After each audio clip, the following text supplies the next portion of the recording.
Ce sont des personnes qui sont en grande souffrance, qui considèrent que souvent cette souffrance n'est pas reconnue. Une fausse couche, on dit vite, c'est rien, t'en auras d'autres, passe à autre chose. Or, elles ne passent pas si facilement à autre chose. Pour elles, c'est vraiment un bébé qu'elles ont perdu, ou même si elles ne se formulent pas, c'est un projet qui s'arrête brutalement. Quand en plus c'est une fausse couche après une procréation médicalement assistée, ce qui arrive assez souvent,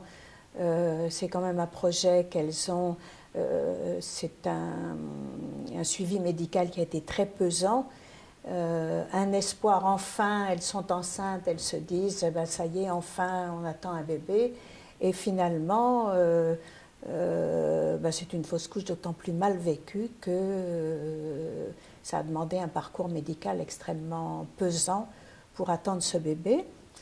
Ce que j'ai envie d'ajouter aussi, c'est que, et c'est relativement nouveau, on constate maintenant que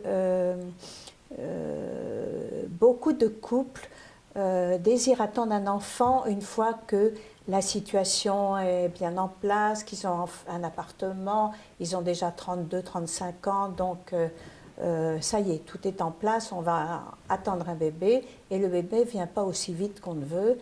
Ou alors s'il vient, ça se finit quelquefois par une fausse couche qui est d'autant plus mal vécue que c'est quelquefois le premier échec de leur vie. Hein, elles sont des femmes qui ont souvent, enfin en tout cas dans celles que nous recevons,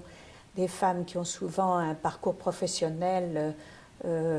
assez brillant, elles ont fait une école brillante, elles se sont mariées, elles ont un appartement, donc ça y est, tout a été réussi jusque-là et c'est le premier échec. Et du coup,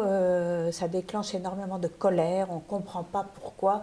de ce côté-là, ça n'a pas fonctionné, alors que jusqu'à présent, tout ce qu'elles ont fait à la force du poignet a marché.